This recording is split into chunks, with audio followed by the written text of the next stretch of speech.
Xabar qilganimizdek, 11-13 noyabr kunlari poytaxtimizda Islom mamlakatlari standartlari va metrologiya institutining 20 bosh assambleya yig'ilishi bo'lib o'tdi. Tafsilotlar muxbirimiz lavhasida.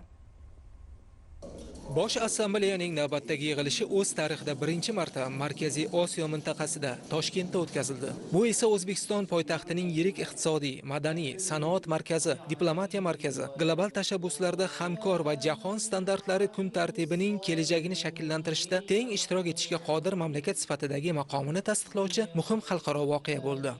Albatta bu tadbirning mamlakatimizda bo'lishi juda katta tarixiy ahamiyatga ega. Sababi mamlakatimizdagi diplomatiya markazini, madaniyat markazini, standart markazini, umuman sohalarni markaziy aylanishi butun dunyo tomonidan e'tirof etilmoqda. Albatta bu O'zbekistonda bo'layotgan islohotlarni, hurmatli prezidentimiz tomonidan olib o'tgan barcha o'sha islohotlarni yuqori darajada amalga oshirayotganidan ifoda etadi. Bu tashkilotning asosiy maqsadi savdodagi texnik to'siqlarni bartaraf etish, standartlashtirish, metrologiya, muvofiq baholash sohasida davlatlar orasida munosabatlarni yaxshilashga qaratilgan.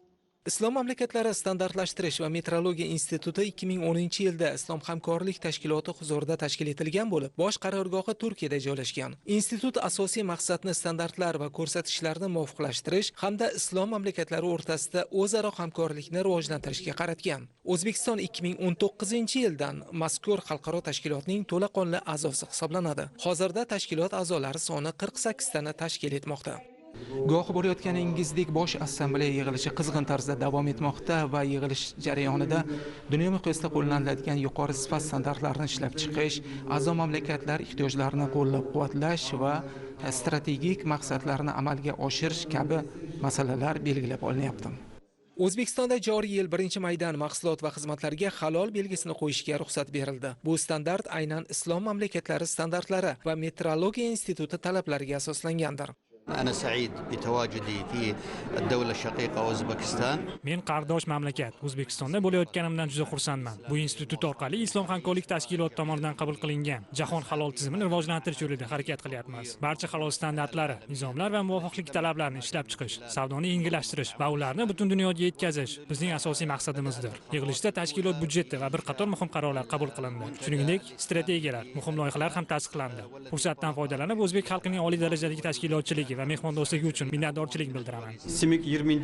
Genel Kurulu'na katılmış olmaktan dolayı memnuniyetimi özellikle ifade etmek istiyorum. Turkiy dunyo uchun juda katta ahamiyatga ega bo'lgan tadbirda ishtirok etayotganimizdan mamnunmiz. Islom mamlakatlari standartlar va metrologiya instituti bosh assambleyasi uning yuqori saviyada tashkil etilgani va mehmondo'stlik uchun O'zbekiston hukumatiga va prezident Shavkat Mirziyoyevga rahmat aytmoqchiman. Bu tadbir islom o'lkalari orasida do'stlik, birodarlik, hamkorlik aloqalarini mustahkamlashda g'oyat samaralidir. Ayniqsa Markaziy Osiyo mintaqasida aynan standartlar va metrologiya sohasidagi aloqalarni kengaytirishni davrning o'zi taqozo etyapti. Bu anjuman orqali biz sohadagi yangiliklarni, innovatsiyalarni muhokama qilyapmiz. Oldimizda turgan vazifalar va istiqbolli rejalarni belgilab olyapmiz.